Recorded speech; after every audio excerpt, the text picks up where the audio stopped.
It should have been my first clue. By the end of the weekend, Wendy had more pictures taken with her previous in-laws, Ed and Joe Parmley, than with anyone else, including me and my own parents.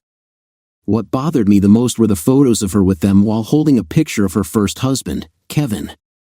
When I mention her, I'm referring to my lovely bride, Wendy, and when I mention him, I mean Kevin. The pictures I'm talking about were all taken on what was supposed to be the happiest day of my life, Wendy and my wedding day. Kevin and Wendy were the typical high school sweethearts who stayed together through college at BG State University and eventually married.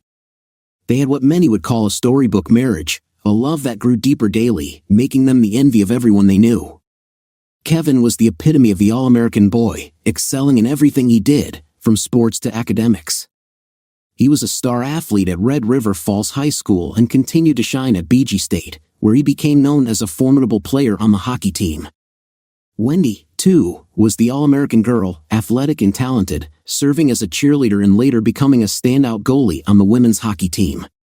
Together, they were adored by their community. Kevin graduated with a degree in business administration and returned home to work as a personal banker, while Wendy taught Spanish and English as a second language at the local community college. They were a beloved couple, the kind everyone aspired to be. However, life can be unpredictable. Wendy and Kevin had been married for a little over 2 years when Kevin began experiencing a series of health problems. It started with a string of colds and infections that took a long time to resolve, requiring various medications.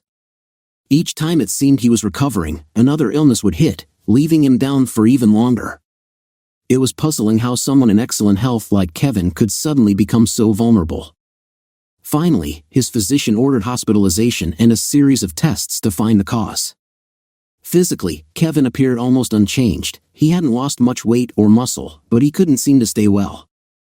The doctors at Holy Family Medical Center delivered the devastating diagnosis, pancreatic cancer. This type of cancer can often mask itself, allowing a person to appear healthy while causing severe internal distress. By the time symptoms emerged, it was often advanced and had begun to spread. A PET scan revealed the extent of the disease, cancerous spots on his brain, lungs, liver, spine, and kidneys. This was discovered before Kevin could even begin chemotherapy. He was quickly transferred to the Mayo Clinic in Rochester, Minnesota, where his condition stabilized for a brief period. However, after completing his chemotherapy, a new PET scan showed cancer had spread to his lymph nodes and bone marrow. Despite the best care available, Kevin's health continued to decline, and he passed away just 3 days before their third wedding anniversary. Wendy was utterly devastated. The loss of their shared dreams and aspirations felt akin to the grief of losing a child. She later reflected that when she saw Kevin in his casket, she didn't just see him, she saw the potential lives and legacies that would never come to be because he was gone. Thoughts of the children and grandchildren they would never have deepened her pain, making it feel insurmountable. It took her 6 months to feel ready to return to work, and another 6 before she began to resemble the person she was before Kevin's illness. Counseling and grief therapy helped her navigate the worst of her sorrow, but she often cried herself to sleep, holding a picture of Kevin close. Ed and Joe Parmley, Kevin's parents, were equally heartbroken by the loss of their eldest son. Despite having 4 other wonderful children, Greg, Bobby, Melinda, and Nate, they struggled to cope with the death of their favorite son. They continued to shower Wendy with love and support, inviting her to family gatherings and treating her as an honored guest. Ed Parmley did everything he could to keep Kevin's spirit alive within the family. He often reminisced about Kevin's sports achievements, his dreams for the future with Wendy, and the promising businessman Kevin was becoming. Over time, there were whispers that the other Parmley children resented their parents, especially Ed, for romanticizing Kevin's life while seemingly overlooking their own. The depth of their pain suggested they struggled to appreciate the joys and gifts present in their family. Greg and Bobby, who were only a year apart, seemed like the best of friends. They likely found comfort in their brotherhood, filling the emotional void created by their parents' focus on Kevin. Despite this, they idolized their older brother and contributed to the idealized image that surrounded him.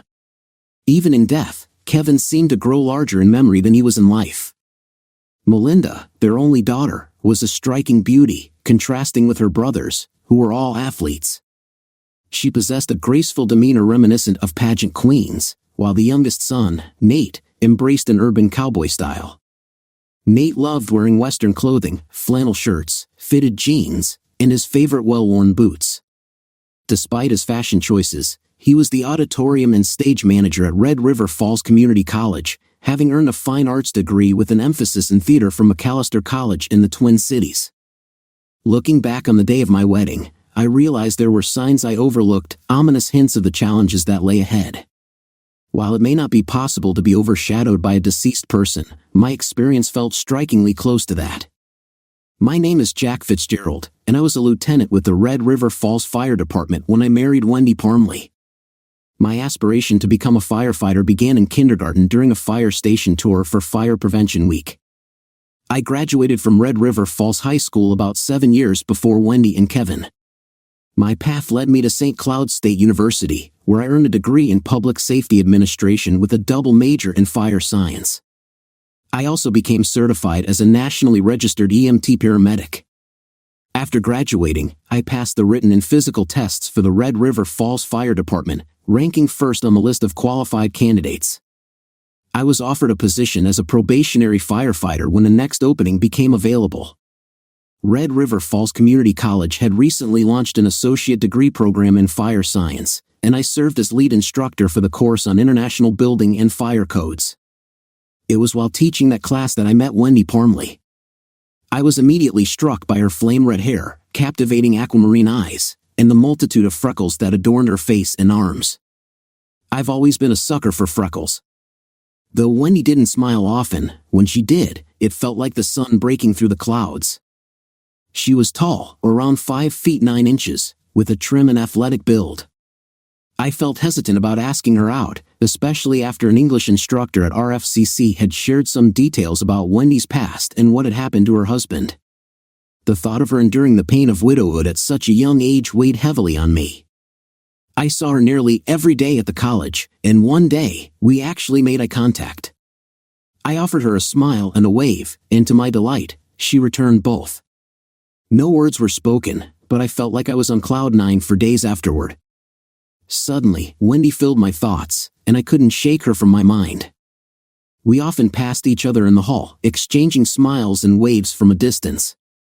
Knowing about her past, I decided against a direct approach. I fear I would get shot down immediately. Fortunately, I didn't have to worry about that. I didn't usually eat at the college cafeteria, but one day, I was pressed for time. My teaching schedule often conflicted with my shifts at the fire department, so I had to rush. To my surprise, Wendy made the first move and sat down across from me while I was eating. She reached across the table and offered her hand. "Hi, I'm Wendy Parmley." I gingerly shook her hand, a bit flustered as I had just taken a bite of food. "I see you in passing all the time, but we've never had a chance to meet." "I'm Jack Fitzgerald," I said after swallowing, relieved I hadn't choked. We exchanged pleasantries and engaged in polite conversation while finishing our lunch. I was so captivated that, before I knew it, nearly 2 hours had passed, and I was late getting back to the fire station. I knew my captain would be upset, but I didn't care. Wendy and I had exchanged phone numbers and promised to meet up for coffee soon. We took things slowly, with most of our early dates in public places like the mall, the museum, various restaurants, and enjoying bike rides and hikes. Wendy often opened up about Kevin, and I would listen as she expressed her frustrations about the life she had dreamed of with him. After nearly 4 months of casual dating, Wendy finally let me kiss her. After a lovely evening of dinner and a movie, I walked Wendy up to the front of the small bungalow she and Kevin had bought as their starter home. Holding her hands in mine, I leaned in for a gentle, heartfelt goodnight kiss. I promised myself that I wouldn't think about a physical relationship with Wendy until she was ready, and I was prepared to wait until we were married if I was fortunate enough to reach that point. Wendy and I had been dating for nearly a year before either of us broached the topic of marriage. I started the conversation by asking if she could see herself getting married again. To my surprise, she said yes and added that she could envision a future with me. My heart soared at those words, and from that moment on, our relationship began to deepen. Although Wendy still spoke often about Kevin and her past life with him, the conversation shifted. Instead of overwhelming sadness, she seemed able to think of him with a smile, embracing her identity as a young, vibrant woman with a future ahead of her. We continued dating for another 6 months, and after 3.5 years since Kevin's passing, I felt ready to pop the question. I asked her to marry me at one of our favorite parks overlooking the Red River Valley. To my immense happiness, she said yes. However, shortly after agreeing, Wendy had a couple of requests. She wanted me to formally ask her father, Mike, for her hand in marriage and to seek the blessing of Kevin's parents, Ed and Joanne. Asking Wendy's father for permission was straightforward. I had gotten along well with her parents, Mike and Christy, when I first met them. However, my relationship with Ed and Joanne was much more strained. They were cool and distant, clearly viewing me as an interloper and potentially the man who might erase the life Wendy had shared with Kevin. I had shared that it was certainly not my intention in any way. I did my best to ingratiate myself with them, but they were cordial, albeit reluctantly. They did little to get to know me at the various social functions, whether at Mike and Christy's house or at the Parmley gatherings, to which Wendy was always invited. I seemed to get along okay with Greg, Bobby, and Melinda, but Nate, the youngest of the Parmley clan, was the most difficult to read. He always looked at me with a goofy smirk, as if he were in on a joke that everyone else was telling behind my back. I sensed that Ed and Joe Parmley hoped Nate would somehow sweep Wendy off her feet and restore her place in the family. When I showed up that fateful night at the Parmley house to ask for their blessing for Wendy and me, Ed looked as though someone had just delivered shocking news. Neither Ed nor Joe spoke at first, leaving an uncomfortable silence. Ed rose slowly from his chair and went upstairs, closing the door behind him. Joan tried to compose herself and simply said, "It's nothing against you, Jack. You seem like a nice man. We just want what's best for Wendy." I had no idea how to take her response. The next day, when I saw Wendy, she asked how it went. I struggled to find the right words and finally said, "Ed and Joe just want you to be happy." It wasn't exactly a lie, but Wendy was ecstatic. That led to our wedding day, which should have been the happiest of my life. We followed tradition and didn't take pictures until after the ceremony. I should have sensed something was off from all the pictures Wendy had taken with Ed and Joan. Ed was even in a tuxedo, almost like he was the father of the bride, which felt unusual. Mike and Christy, her parents, didn't seem to mind at all, and I quickly felt like a third wheel at my own wedding. The first dance with Wendy was amazing. It felt like our bodies could melt into each other, and for a few moments, it felt like we were alone. Soon, the father-daughter dance came along, and Wendy danced with Mike while I shared a dance with my wonderful mother, Sandra. My father, Jim, beamed with pride from his seat and was to share the next dance with Wendy. But I couldn't believe it when it was announced that Wendy would share a very special dance only with Ed Parmley. I felt embarrassed watching my new bride dance with the father of her deceased first husband, and I also felt guilty for feeling that way. As Ed and Wendy danced, they seemed to share an intimate moment, both with tears in their eyes. Over the next 3 hours, I managed to dance with my bride twice, but both times, Ed cut in. I reluctantly let him, not wanting to make a scene at my own wedding. Finally, the reception came to an end, and Wendy and I retreated to our private suite for the night. I was incredibly nervous, knowing we were about to consummate our marriage and truly express our love for one another. It felt like a chance to leave behind all the frustrations of the wedding and reception. Wendy emerged from the bathroom dressed in a stunning white teddy that highlighted her beauty. I had never experienced such a strong reaction to anyone before, but the sight before me was captivating. Her vibrant red hair cascaded down her back and shoulders, and though she tried to appear confident, it was clear we were both feeling the same mix of excitement and nerves. She took my hand and led me to the bed. I was dressed only in boxers, and I initially wanted to keep the bedside lamps on to see the woman I was with for the first time. However, Wendy insisted on turning off the lights. We didn't waste much time, our kisses were deep and passionate, and soon she guided me onto my back as she took the lead. Everything felt sudden, but I hoped it would be just the first of many intimate moments we would share that night. In the dim light, I could barely make out her form, but my imagination filled in the gaps. I focused on pleasing my new wife, determined not to rush things. "Oh my God, you're so amazing. I love the way you make me feel," she said, and I paused in surprise, nearly out of breath from both shock and desire. "What's the matter, babe?" Why did you stop? She asked, eager to continue. Did you just call me Kevin? I stuttered, confused. Why would you? No! Why would I do that? I reached over and turned on the light. Wendy's face glistened with a light sheen of sweat. Yes, you did. Is that why you wanted to keep the lights off, so you could think of Kevin while we were? God, no! Why would you think that? And why would you stop? She replied, frustrated. I was almost there, Jack. Jesus, you just did it again. I said, feeling even more confused. I didn't call you Kevin. I know who I'm with now, Jack, she reassured me, rolling over to lay beside me. Thanks for ruining our moment. She was clearly upset, and I felt a wave of guilt. I'm sorry, sweetheart. I know what I heard. Maybe you didn't mean to say it, but it bothered me. I want to be first in your life. You are, Jack. You really are. I'm not sure why you thought I said Kevin, but I understand why it would upset you. She turned toward me and snuggled close. It had been a really long week leading up to today, and an incredibly stressful day for both of us. Maybe we should grab a little sleep first and pick up where we left off in a few hours. Nothing better than a gentle wake-up, right?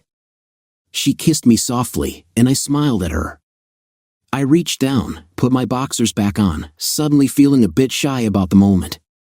I turned towards Wendy, spooned her, and turned out the light. That night, I didn't get woken up as I had hoped, and I got very little sleep as my mind replayed the event over and over. I felt a sense of embarrassment knowing that I couldn't even finish making love to my wife for the first time. Worse yet, despite her reassurances, I couldn't shake the feeling that she might be thinking of her late husband instead. Wendy and I didn't have much time for a honeymoon. We decided to hold off on a trip until the end of summer when our schedules allowed it. The week following our wedding was busy with me moving out of my 2-bedroom apartment and into Wendy's home. In hindsight, one of the major mistakes I made was agreeing to move into the house she had shared with Kevin. Wendy had presented convincing arguments, even making a list of pros and cons. From the moment I moved in, I felt like a stranger. During our dating period, I hadn't spent much time there, and all the furniture was what they had chosen together, even the bed in the master bedroom. I tried to persuade Wendy to get new furniture and decorate the house in a way that reflected who we were as a couple, or at least who I believed we were. Wendy repeatedly mentioned how much she and Kevin had invested in their furniture and belongings, arguing that it didn't make sense to spend so much on new items. She also pointed out that my salary as a firefighter was not as high as Kevin's had been as a personal banker. To my discredit, I went along with it, holding my tongue and keeping the peace because I loved and adored Wendy. A few awkward days passed after our wedding before we attempted to make love again. This time, it was slow and loving, and I felt like I was finally forging the emotional and physical connection with Wendy that I had longed for. She put in a noticeable effort, and thankfully, no names of previous partners were mentioned during our time together. However, I sensed that Wendy seemed more focused on the act itself, not from genuine arousal, but out of determination to avoid a repeat of our wedding night. I realized that Wendy didn't reach in pleasure that second time, likely because she was concentrating so hard on making things right for me. On one hand, I appreciated her effort, but on the other, I couldn't shake the feeling that it was pity sex, a silent apology for what had happened. I knew deep down that she was aware of the name she had called out that night, and her attempts to make up for it without discussing it only added to my unease. Exactly 1 week after our wedding, we were invited to a barbecue at Ed and Joanne's house. The whole Parm family was going to be there, including Greg, Bobby, Melinda, and Nate, along with their children. I really didn't want to go, but I knew I wouldn't win an argument against it. So, as usual, I kept my thoughts to myself, carried the pistachio salad Wendy had made, and did my best to act like a gracious guest. Ed and Joanne greeted Wendy with warm hugs and kisses. Ed turned his back to check on the grill, which seemed to demand his full attention at that moment. I reached for Joan's hand, shook it gently, and said, "Thank you for having us." Joan gave me a weak smile before walking to the backyard, arm in arm with Wendy, as they engaged in an animated conversation. Once in the backyard, I received a half-hearted greeting from Greg, who was just a bit younger than Kevin. "Hey, Jack," he said, extending his hand. "Glad you and Wendy could make it." Can I get you a beverage or something? Sure. Do you have Coors Light or Bud Light? Take your pick, he replied. Bud Light would be perfect. Greg handed me a bottle, and I awkwardly stood by, listening to an animated discussion between Greg and Bobby about the grain market, something I knew absolutely nothing about. Both worked in agricultural sales, with Greg being an up-and-coming salesman for John Deere and Bobby a seed dealer for Monsanto. Their conversation was likely important, but I excused myself from their company, which neither seemed to notice. Wandering the backyard, I watched the kids playing on the trampoline and swing set. At some point, I felt a bit out of place standing there with a cold drink in hand, so I made my way back to the patio where the rest of the adults were seated. When the burgers were finished, Ed called everyone to the table. To my dismay, there were only enough seats for Ed, Joanne, Wendy, Greg and his wife Samantha, Bobby and his wife Tabitha, Melinda and her fiancé Reese, and Nate. Embarrassingly, I was invited to sit with the 4 kids at the picnic table. Nate kept glancing at me with a goofy smirk, making me feel a bit awkward. I laid off the beer for the rest of the afternoon since I couldn't seem to engage with the adults in conversation. Instead, I happily accepted an offer from Greg and Bobby's kids to join them on the trampoline and push them on the swings. We even roughhoused a little and played tag and kickball in the expansive backyard. The last 3 hours of the gathering flew by, with the little kids doing their best to wear me out. As Wendy was hugging everyone and saying our goodbyes, Greg's little boy Tyler came up to me, asking to be picked up. He was an adorable 3-year-old with a mop of dirty blonde hair. "Thanks for playing with us, Uncle Jack," he said. "You're welcome. I had a lot of fun." Suddenly, Greg chimed in, "What did he just call you? Did he tell you to call him that?" There was a stunned silence around us. "Jesus, Dad," Greg said in an exaggerated whisper. "Take it easy, he doesn't know the difference." Ed shot Greg an annoyed look before turning to me and Tyler. "Jack is your friend, Tyler, and he's Wendy's husband, but he's not your uncle." Confused, little Tyler asked, "Does that mean Wendy isn't my aunt anymore?" "No, Aunt Wendy will always be your aunt," Ed replied, glaring at me. "But Jack will never be your uncle." With that, he turned and went inside, leaving everyone around us staring in horror. Even Nate, who had been smirking all afternoon, looked away in embarrassment.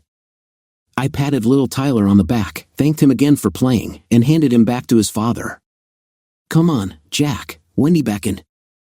"I think we should just grab our stuff and go." Wendy and the remaining Parley clan exchanged hugs again. It seemed like some of them wanted to say something to me, but nobody found the words or the courage, too wary of Ed's presence. Wendy and I rode in silence for most of the way home. Finally, as we neared the house, she spoke up. "Ed Parley is an amazing man and an incredible father. Jack, you just need to give him time to warm up to you. He doesn't know you like I do. He'll come around, you'll see, I promise." I pulled my 2012 King Ranch Ford F-250 into the driveway and said nothing. Wendy squeezed my hand reassuringly before exiting the truck. As I walked into the house, the whole embarrassing afternoon replayed in my mind, and the feeling of being a stranger in what was supposed to be my home with Wendy washed over me.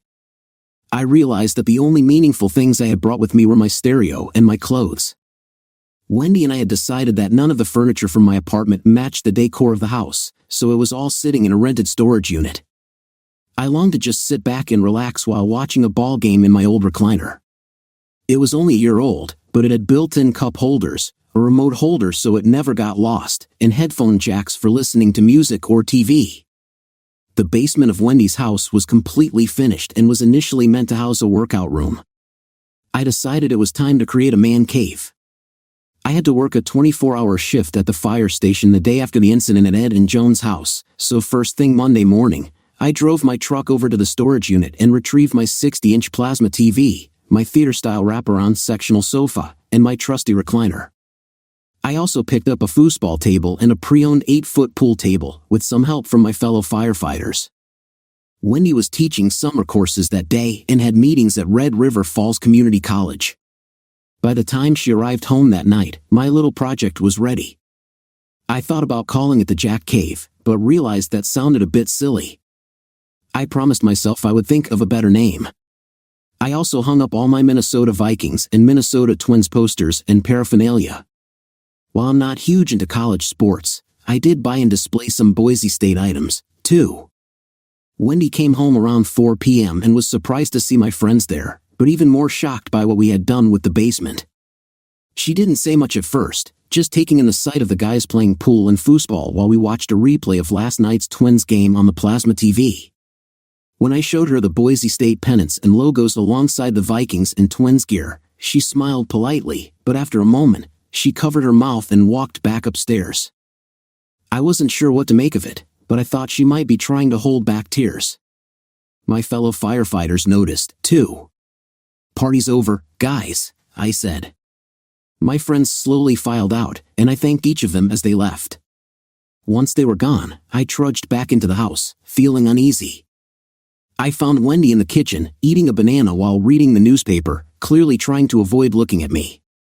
Finally, she spoke. "I see you decided to decorate the basement without me." "Look, Wendy, I can explain." "Can you?" "I thought we agreed to keep the house the way it was." "Sweetheart, I didn't change anything significant. The space was empty, and the upstairs is just as it was. I just needed a little space of my own." "But you didn't even talk to me about it, Jack. You went ahead and did whatever you wanted. You never asked if I had plans for the downstairs. Do you have any idea how disrespected I feel right now? This has been my home for almost 6 years. You've only been here a week, and you take over an entire floor without asking. I thought this was my home, too." "Well, it is, but that doesn't mean you can make decisions like this on your own. Jack, I had a lot of my old things, and some of them are sentimental to me. You have everything in this house that you brought before we got married. Until today, I had absolutely nothing of my own here. I just wanted a few of my things. I wish you could understand that. And I wish you could understand how upset you've made me," she said, getting up from the table and heading for the bedroom. She closed the door behind her, and I didn't take that as an invitation for further discussion. An hour passed, and I finally got hungry, deciding to make some supper. Even though it was summer, I whipped up a quick batch of spaghetti, garlic bread, and a tossed salad. I mustered up the courage to knock on the bedroom door. "You can come in," she said dryly. She was lying on the bed, reading a book. Wendy is a huge Isaac Asimov fan and has read all his books at least twice. "I made some supper if you want to eat with me, just spaghetti, bread, and salad. I thought you might be hungry." Wendy looked up, put her book aside, and quietly walked to the kitchen. She grabbed a plate, filled it with a generous portion of spaghetti, took a couple of pieces of bread, and a bowl of salad. Managing not to spill anything, she deftly carried the whole ensemble back to the bedroom, closing the door with her foot. The message was clear: I would be dining alone tonight. I felt crushed. I had acted that way because I felt like an outsider in this house, which I was. It just hadn't clicked for me yet. I ate my meal in silence, realizing Wendy wouldn't forgive me anytime soon. After cleaning up the dishes and putting away the leftovers, I knocked on the bedroom door around 9 o'clock. When Wendy didn't answer, I carefully crept in. She had stacked her dishes on the nightstand and was already in bed, fast asleep. It was evident she had cried herself to sleep. I took the dishes and cleaned them up, and after watching the end of David Letterman, I decided to call it a night. I grabbed a blanket and a spare pillow from the linen closet and made my way downstairs to sleep in the man cave, the source of my pain. Less than 2 weeks into marriage, and I was already on the couch. The next morning, I got up early, deciding it was a good day to get back into my distance running.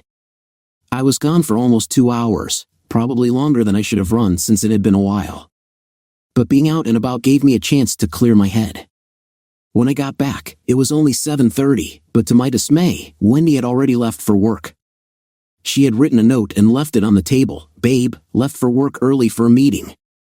We need to talk and get some things settled. I'll be home mid-afternoon."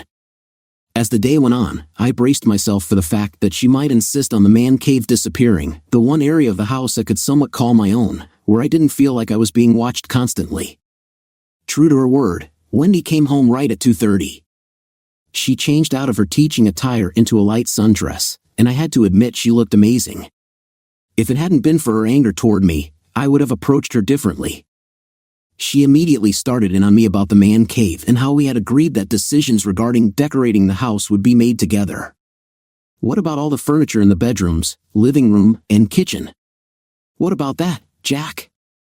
Wendy, I never got any say in whether I wanted to keep that stuff or how the rooms should be decorated. You wanted everything to stay exactly the same. What would be the point in throwing out perfectly good furniture that matches the decor so well? There's nothing wrong with my stuff either. I bought good things for my apartment. Yes, but it all screams bachelor pad. Everything here was picked out by a loving couple. It gives off the impression that two mature, loving, successful people live here. I wasn't getting anywhere. Look, this is difficult for me to say, and it would kill me to offend you, Wendy, but I need to trust that as a married couple, we can share what's on our minds. Of course we can, Jack. Okay, then here goes. This whole house is exactly the way it was when you and Kevin lived here. It still holds the essence of who you were as a couple. Now that I'm living here, there's nothing that reflects me. I can't help but feel like a stranger. That's why I needed to create a space in the basement. I could leave everything upstairs the way it was for you and Kevin and carve out a little niche for myself without impacting that. This place is your place, Jack. I know it seems foreign to you because it's more familiar for me. This place will grow on you the way it did for me. It's the people living in the house that make it a home, not the furnishings. My heart sank, and I felt a knot in my stomach. What did you just call me? A look of realization came over Wendy's face. I'm sorry, Jack. We were just talking about Kevin a second ago. It was just a slip of the tongue, she said, reminding me of our wedding night. Wendy, that's not fair. I totally don't remember saying that, I replied, looking away in disbelief. She reached out, placing her hands on my arm. Look, we haven't even been married a full 2 weeks. I don't want to start our life together by arguing like this. I'm willing to let the man cave stay for now. Fair enough. I was still stinging from the mention of Kevin, but I accepted her gesture because I, too, was tired of fighting. Maybe things would improve, and I would just eventually get used to everything. After all, it was just stuff, right? We decided to take a walk around the neighborhood. It felt good to hold hands and engage in some light conversation that didn't involve furniture or her previous life. I surprised her by making beef stroganoff for supper that night. Being a firefighter makes you a decent cook out of necessity. If you're a bad cook, you quickly learn to improve to avoid the wrath of your hungry colleagues. After dinner, Wendy led me to bed, and even though we didn't have an intimate evening, it felt good to share the same bed with my wife again. I worked my regular shift the next day at the fire station, which was fairly uneventful. When I came home the following morning, Wendy had left me a note letting me know where she was and what she would be doing during the day. She also mentioned that she planned to host a family gathering that Sunday, inviting her parents, and my sister Jane. Much to my chagrin, she also invited the entire Parmley clan. I knew immediately that I was in for a repeat of last week's chaos. At least I still had my man cave intact. I could escape there if needed. One nice gesture, however, was that while I was working at the fire department, Wendy had gone to the furniture store and bought me a recliner that was nearly identical to my favorite one, styled to match the rest of the living room furniture. She temporarily moved Kevin's recliner to our spare bedroom, which she also used as an office. Everyone started showing up Sunday around noon. I played host, welcoming everyone as they arrived. My parents, Jim and Sandra, were among the first to show up, and I gave them a tour of the house while Wendy's family let themselves in. Just as I finished showing my parents the upstairs, the entire Parmley clan arrived. Ed and Joanne immediately noticed that Kevin's chair was missing. That's not Kevin's recliner. What happened to his chair? Ed blustered. Wendy bought me a new one a few days ago, I explained. The other recliner was moved to the spare bedroom. I refused to refer to it as Kevin's chair. There was nothing wrong with that chair. Jesus, there's no need to hide it, he mumbled. Ed and Joanne, you remember my parents, Jim and Sandra? Oh yeah, Ed said, half-heartedly. Nice to see you all again, he added to Joanne. Why don't we head to the kitchen and see Wendy? As they left, my dad gave me a look that said, What's his problem?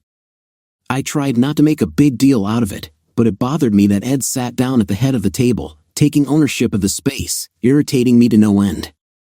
The rest of the Parmley clan, Greg, Bobby, Melinda, and their significant others, herded into the house, checking out what else was different since I had moved in. Nate was the last to show up, greeting me with his usual smirk and a ridiculously strong handshake.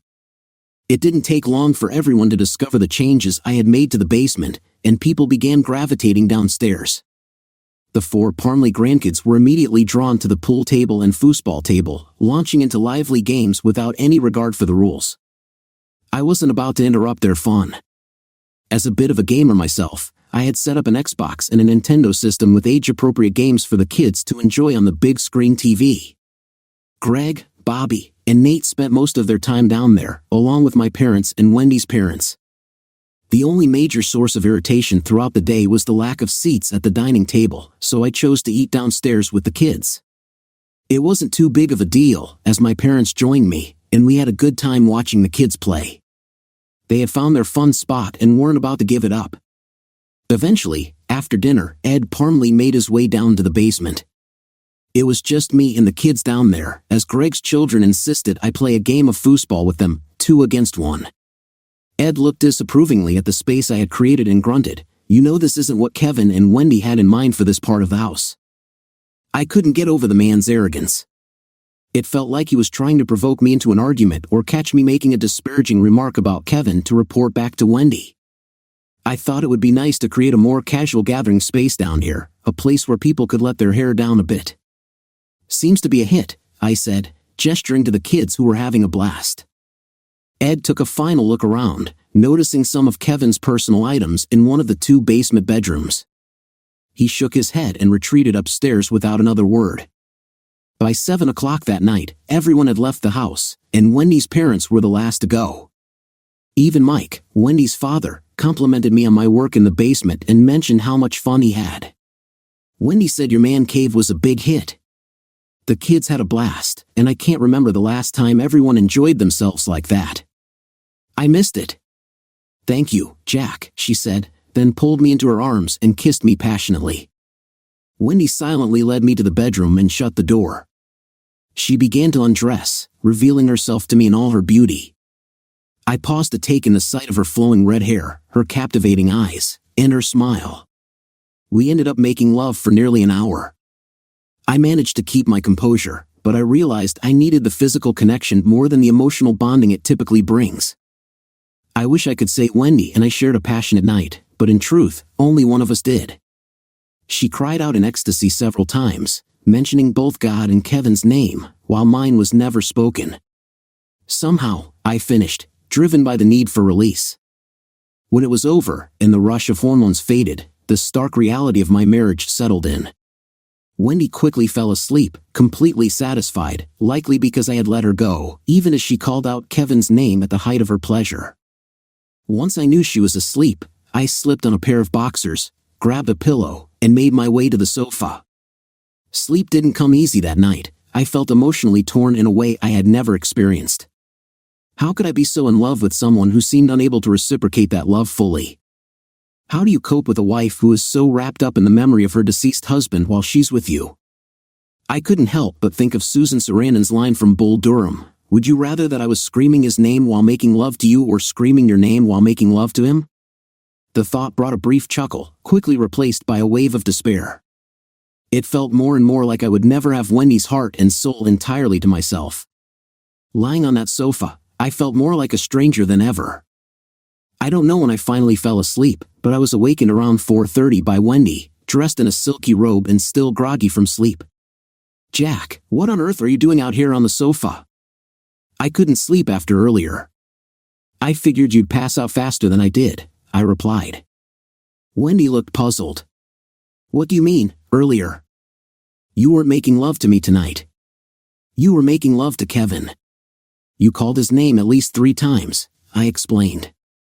It was clear that in your mind, you were with him, even though our bodies were together." "That's not funny, Jack. I don't remember saying Kevin's name at all." "Well, I do, and it was pretty obvious. Why are you so obsessed with this?" Why do you keep bringing it up? Because it keeps happening, Wendy. I have no idea how to handle it. Look at it from my perspective. How do I compete with that? I love you more than life itself, but I feel like I'm never going to have all of you. It's as if you're still tied to your old life and trying to hold on to Kevin, no matter what. You're calling out his name while we're together. How am I supposed to compete with that? Wendy was silent, struggling to find a response. Finally, she said, I've got to work in a few hours. I'm going back to bed.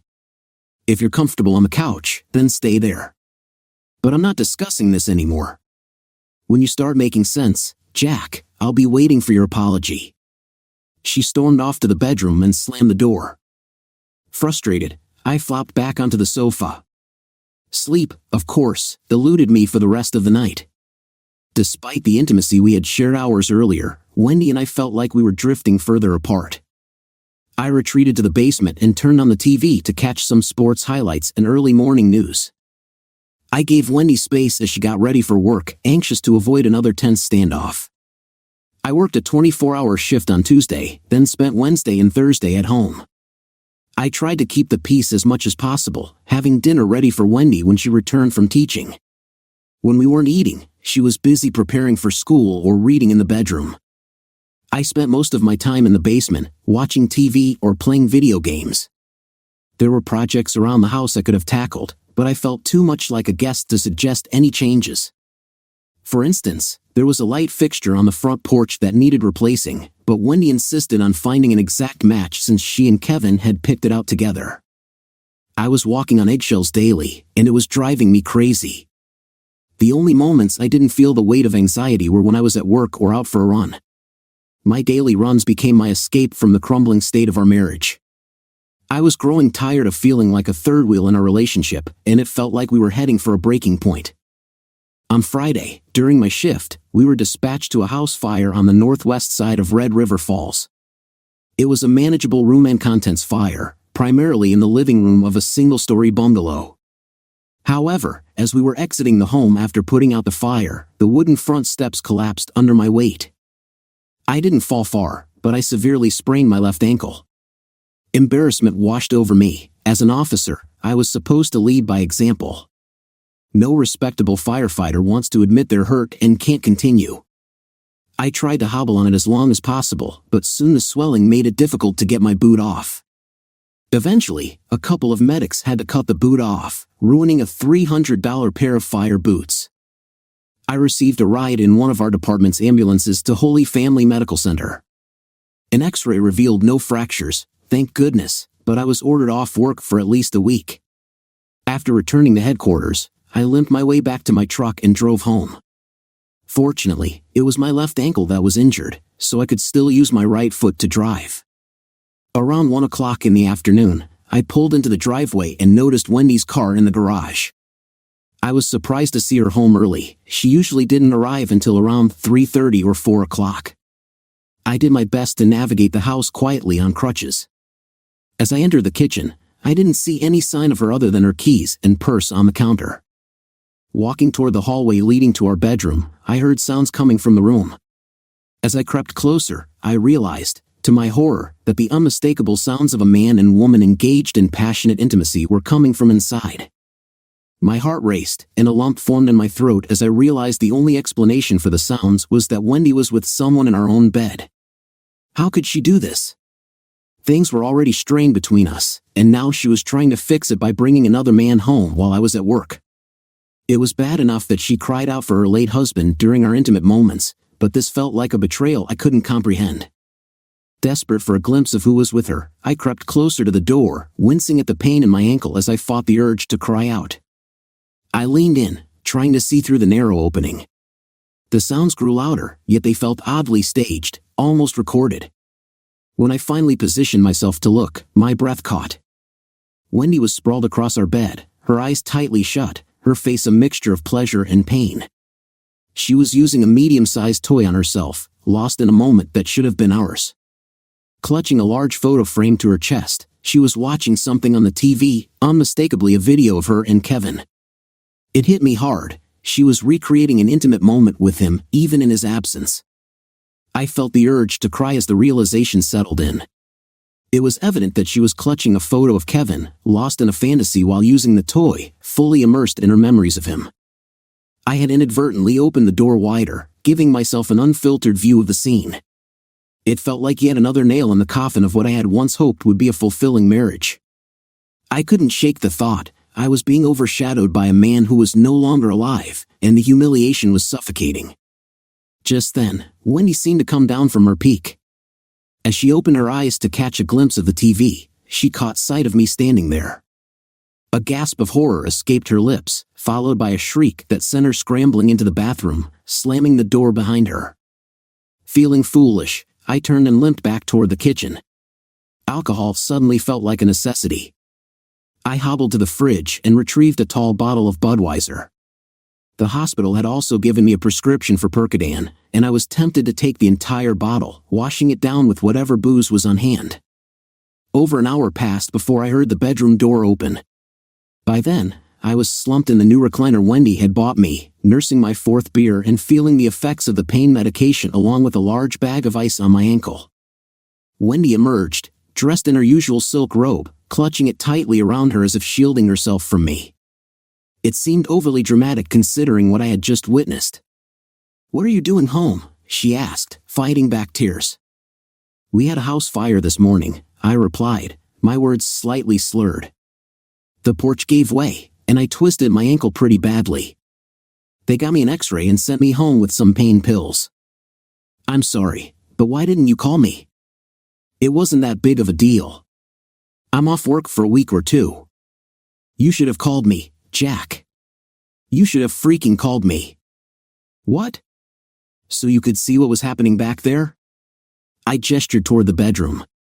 "I wouldn't have missed that for the world." My words brought fresh tears to her eyes. "It's your fault," she sobbed. "Are you kidding me? How is this my fault? I come home from a dangerous job only to find my wife. You know what I saw. You were with a toy, holding a picture of Kevin while watching a video of you two together. How is that my fault?" She paused, considering her response. "Because every time we make love, you act like I'm longing for Kevin. You've been saying this since we got married, even on our wedding night," Wendy replied, her voice breaking. "Well, that's because it's true. You've been lost in the fantasy of your past with Kevin that you don't even realize what you're saying." "But that doesn't change the fact that I know what I heard," I said, frustration bubbling up. Wendy sobbed uncontrollably, unable to respond. "Why did you marry me, Wendy? It's clear you're not over what happened with Kevin. What made you think you could move on with me?" "Because I loved you, Jack. I wanted to spend my life with you," she cried, but her words were laced with a past tense that caught my attention. "Then how do you feel about me now, especially after what I saw today? Does this finally make it clear what I've been saying for weeks?" She was so overwhelmed with emotion that she couldn't muster a response. I wanted to comfort her, yet I also felt the urge to shake some sense into her. The effects of the beer and pain meds dulled my resolve as I watched her stand up and rush back to the bedroom.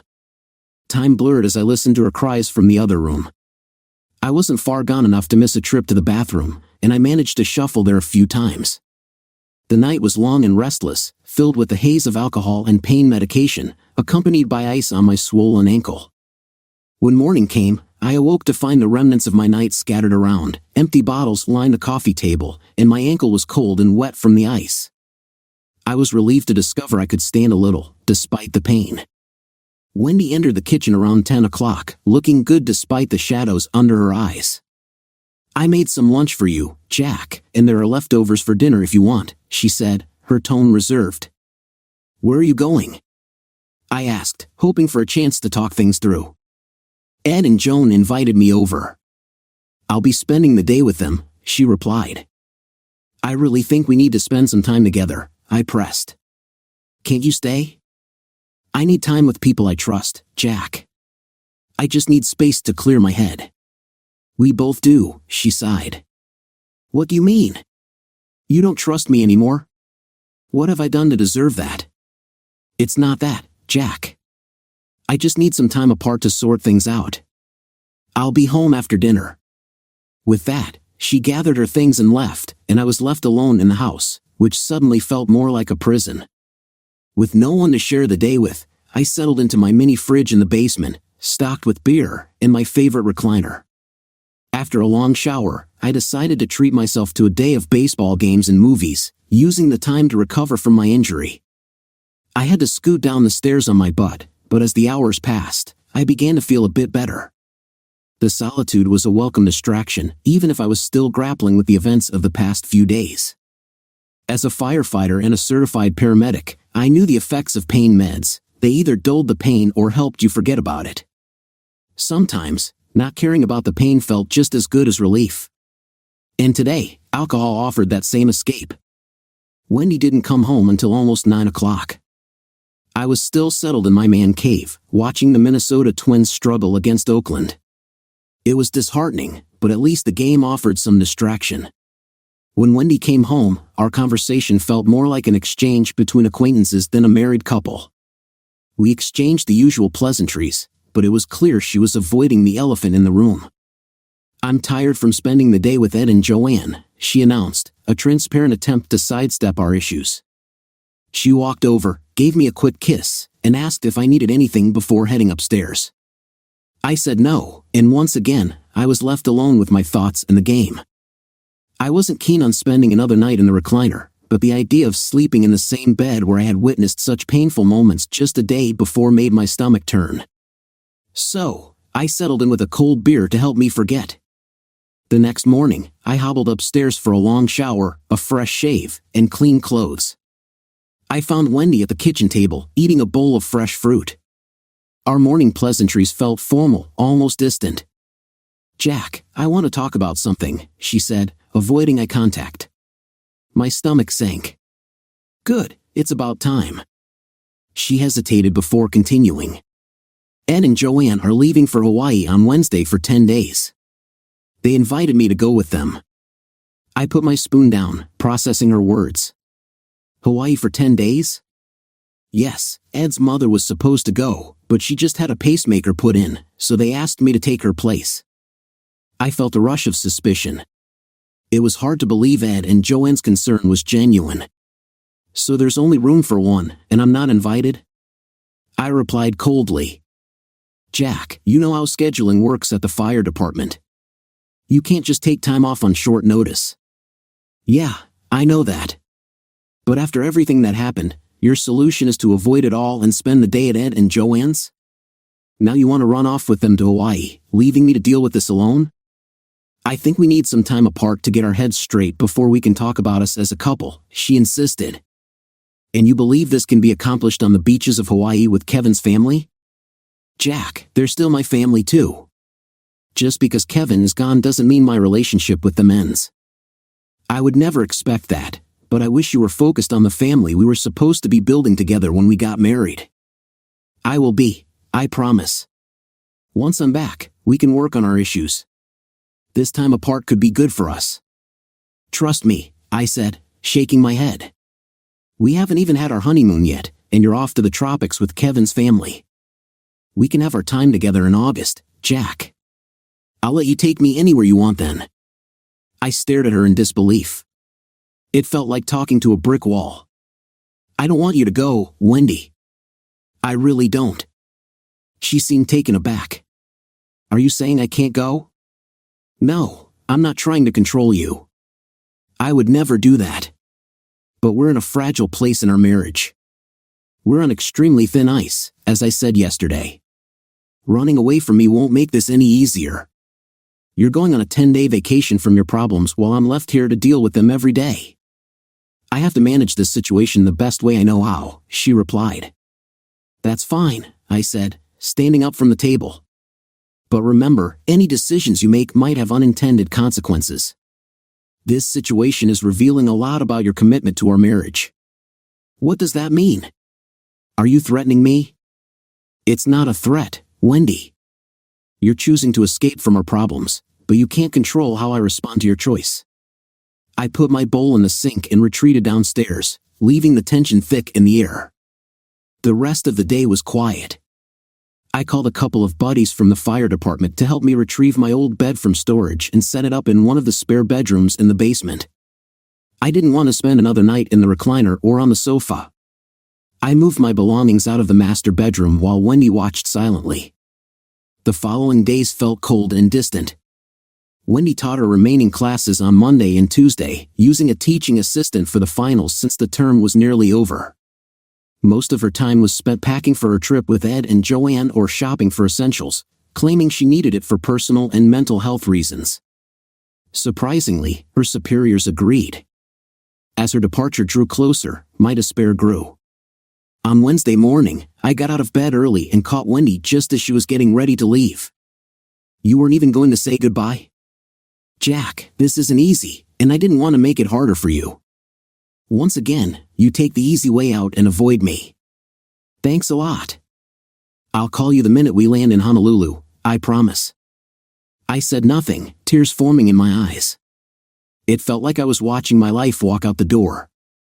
"I can't promise I'll be here when you get home," I managed to say. She paused for a moment, then steeled herself. "I have to go, Ed and Joanne are waiting." She walked over and tried to give me a quick kiss, but I turned my face away. As she took her bags to the van, Ed and Joanne greeted her with smiles and hugs, thrilled she was joining them. I felt like the remaining pieces of my heart had shattered as I watched them drive away. When they were gone, I collapsed on the sofa and wept for an hour, consumed by misery. For the first 2 days of her absence, I was so hurt and angry that I ignored her calls when she let me know she had landed. All I could think about was my new bride vacationing with the family of her deceased husband, especially being in the presence of her very single brother-in-law, Nate.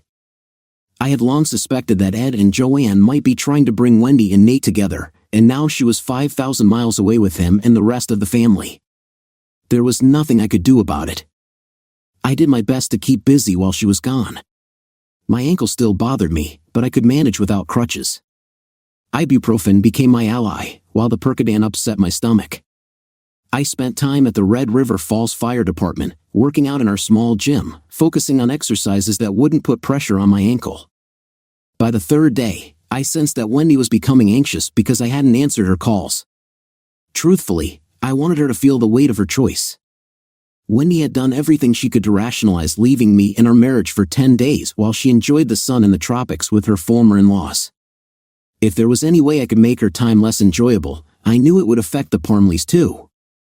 By Saturday of that week, I felt well enough to get some outdoor exercise, so I decided to go for a long walk. My ankle was sore, but I managed a 5-mile trek. As I limped through the front door into the kitchen, I noticed the answering machine flashing with a message. I suspected it was from Wendy and was tempted to delete it without listening, but curiosity got the better of me, and I hit play. "Hello, this is Andrea calling from Northwestern Cryogenics. At your earliest convenience, please contact us at 595-5559-285. Again, this is Andrea from Northwestern Cryogenics. Please call us at 595-5559-285 at your earliest convenience. Thank you." What could that be about? I replayed the message and jotted down the number. A quick call confirmed they wouldn't be open on the weekend, so I turned on my laptop and searched for the company. Their website was pretty basic, offering cryogenic gases, liquids, and storage for various biomedical services. I had heard stories about people having family members cryogenically frozen, but that didn't seem relevant here. I had visited Kevin's grave at Rosewood Cemetery with Wendy many times. I would have to wait until Monday to call and satisfy my curiosity. Just then, the home phone rang. I picked it up without checking the caller ID. "Jack. I finally reached you, sweetheart." It was Wendy. She sounded relieved, almost as if she were thinking, "Great, he's alive, now I can enjoy my vacation." "Yes, you did. Do you need something?" "I was just about to jump in the shower," she said, sounding put off. "Yes, Jack," she continued, "I do need something. I need to talk to my husband. I called to find out how you were doing." "Did you really call for that, or just to ease your conscience while you enjoy the rest of your vacation?" "Nate is like a brother to me. What you think matters to me, but it seems you've proven time and again that it doesn't matter to you," I replied. I could hear her sigh, and her voice trembled. Jack, I don't want to fight. I'm using this time away to clear my head, and when I get home, we'll work this out, okay? Please, I don't want to argue. Of course not. You want to feel good about this while you're having fun. I have to go, we're getting ready to tour Pearl Harbor. Ed wants to see the USS Arizona. I'll call you tomorrow, okay? I love you, Jack. I wished I could believe that. Okay, goodbye. I hung up without saying I love you back. Maybe that would give her something to think about before tomorrow. I still had a week before she returned, and the longer she was gone, the more resentment I felt. On Sunday, I mostly relaxed. The twins were playing that afternoon, so I settled into my favorite recliner with a mini fridge stocked full of beer. They played poorly, but the cold beer eased the sting of their loss and helped dull the pain in my ankle, as well as my worsening situation with Wendy. I knew we would have to confront everything eventually, even if Wendy managed to put up a convincing argument, though I doubted she could. We needed to talk about her ongoing infatuation with her deceased husband. It still depressed me to think about what I had walked in on last week. On one hand, it would have been incredibly erotic to watch her pleasure herself. It was one of my biggest fantasies. There's nothing sexier than a woman taking charge of her own pleasure. But the downside was that I felt completely excluded from that moment. It seemed like Wendy was using me as a stand-in for the life she had with Kevin. We had spent more time with Kevin's family since we got married than with either Wendy's or my own, and that was pretty depressing. I didn't hear the upstairs phone ring on Sunday evening, so Wendy tried to reach me on my cell. I looked at the caller ID and just didn't feel like answering. I was enjoying a nice buzz from a few beers and didn't want to ruin it with another heavy conversation. A few minutes later, she texted, "Don't shut me down, Jack. I needed this time away to think. I also did you a favor by giving you some space, *. Wow, she really didn't get it. I texted back, *, you call this a favor? We have different ideas of favors.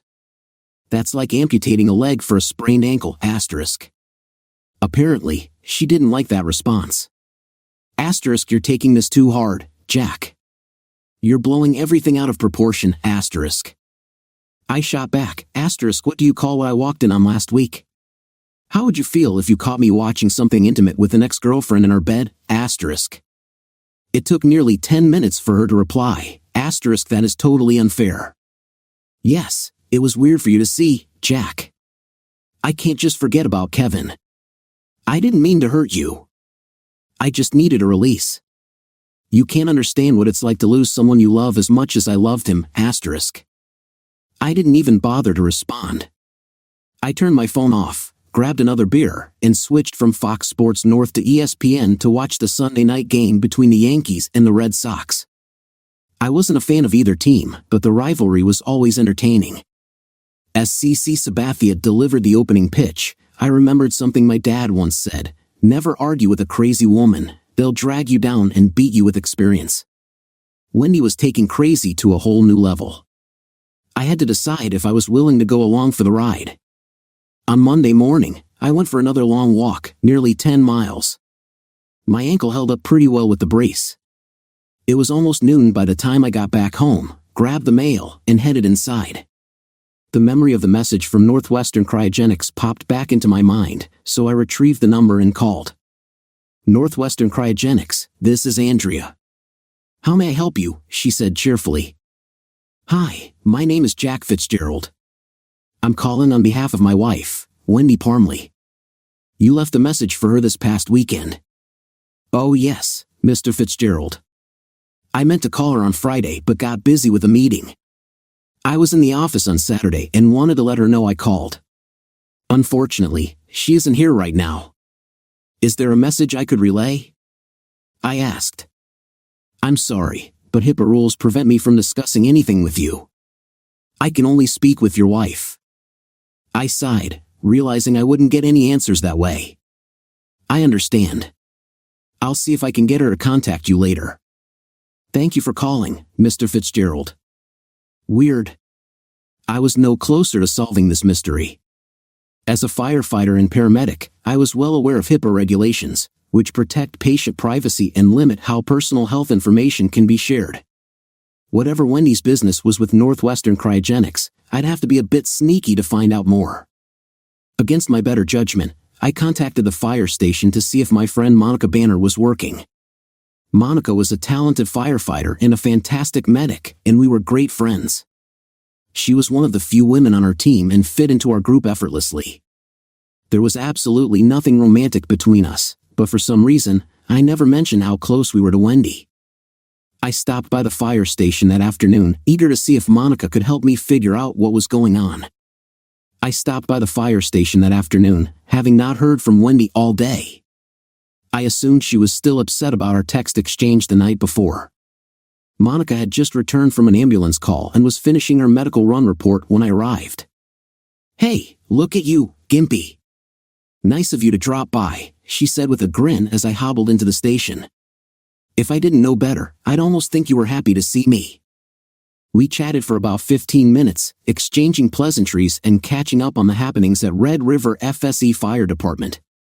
But Monica could sense that I had another reason for stopping by. "So, what's the real reason you stopped by, Jack? How's married life treating you?"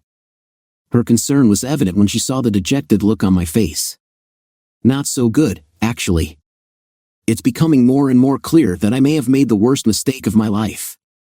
Monica wasted no time grabbing us some coffee from the kitchen, and we settled into a small office to talk for about 20 minutes. I did most of the talking while she listened intently, never interrupting or offering opinions. I even mentioned the mystery of Northwestern Cryogenics and how it bothered me. "What can I do to help?" she asked. "That's what I wanted to talk to you about. I was wondering if you'd be willing to pretend to be my wife." "Huh? Seriously? What's the angle?" "I can't talk to anyone at Northwestern Cryogenics. It would be a violation if they share anything with me.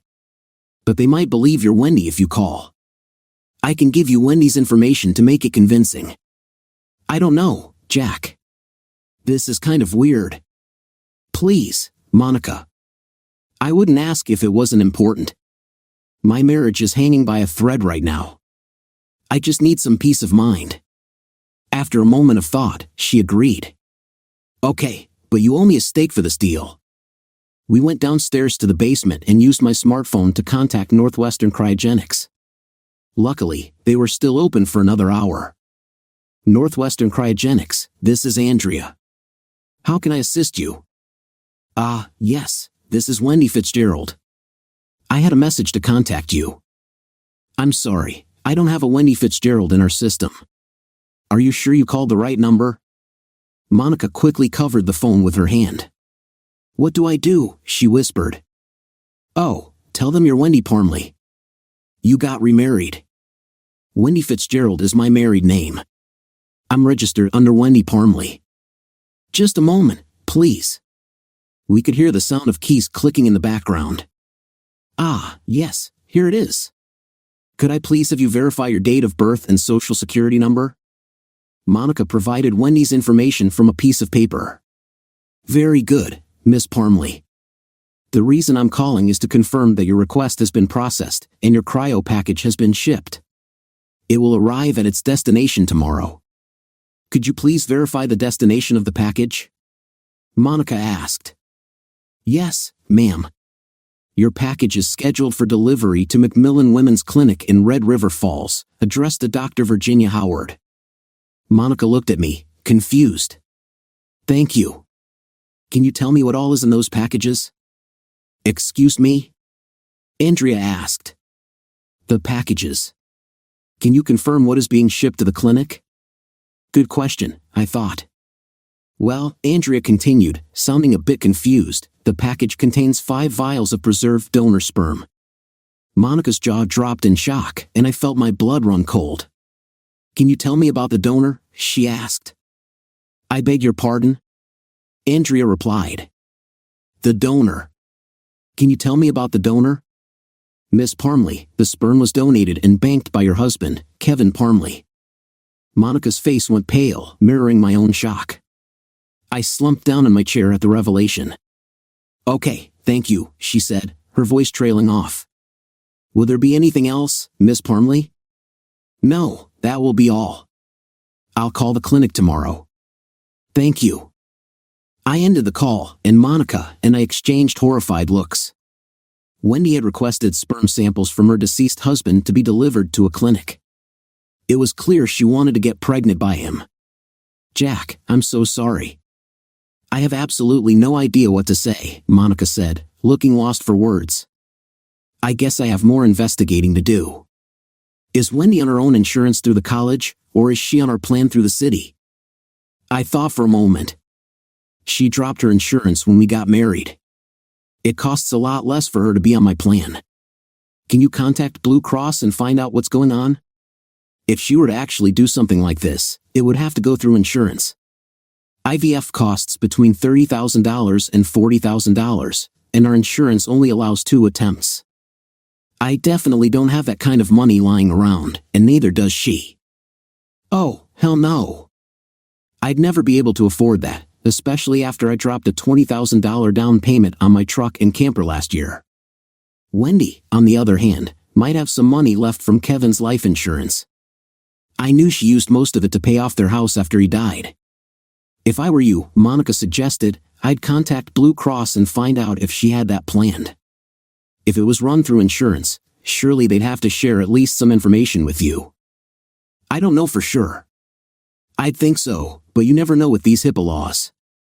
Monica nodded in agreement. God, Jack, what a mess. I know it's early yet, but what do you think you'll do? I sat there shaking my head. I don't know, Monica. I really don't. If this turns out to be true and she's planning on getting pregnant with Kevin's child, then I can unequivocally say we are done. There's no coming back from this. I won't tolerate raising another man's child, especially one whose father has been dead for 4 years. Monica looked at me sympathetically, marveling at the chaos that seemed to be unfolding. The only thing I can do is help you call the insurance company and the clinic tomorrow. Jesus, Jack, I honestly don't know what to say. I'm at a loss for words. Yeah, me too. I should get out of here and clear my head. Jack, we're off duty tomorrow. I don't have anything planned. If you need my help, I'll do anything you need. Okay, thanks, Monica. As much as I hate to say it, I might have to take you up on that. I'm here for you, Jack. That's what firefighters do. I know. Thanks a ton. We stood there for a moment before falling into a tight embrace. I fought hard not to cry. Monday night yielded only a text from Wendy, "Is now an okay time to talk?" I couldn't believe she sent me a text asking if we could talk. Why not just pick up the phone? What was so hard about that? I wondered where the assertive version of Wendy I had fallen in love with had gone. I wished she would confront everything that was going wrong in our marriage, including that episode of me walking in on her watching a homemade video. If you have to text me to ask if it's okay to talk, then it probably isn't. Have fun with Nate and the rest of the Parmleys. I never heard back, so I assumed she got the point. The next morning, I met Monica at our local Starbucks. I grabbed a tall black coffee while she ordered tea, and we found an empty booth in a quiet corner. "Are you sure you want to do this, Jack?" she asked. "Yeah," I nodded. "I have to. I need to find out what she's up to." "My God," Monica said as she started dialing the clinic. "This whole thing is like something out of a really bad television show." "Tell me about it," I replied. "I keep waiting for someone from Jerry Springer to show up." We focused on the phone speaker as someone answered. "Macmillan Clinic, this is Stephanie. How may I help you?" Yes, this is Wendy Parmley," Monica lied. "I'm calling to verify my appointment with Dr. Howard." "One moment, please." "Yes, Miss Parmley, I have an IVF consult with Dr. Howard scheduled for next Tuesday." "I'm sorry," Monica said. "What type of appointment did you say?" "An IVF consultation, ma'am. In vitro fertilization." Monica looked stunned, and all I could do was close my eyes in shame and frustration. "Ma'am, are you still there?" Stephanie asked. Yes. "Yes, I'm still here. Will there be anything else?" Monica looked at me for guidance.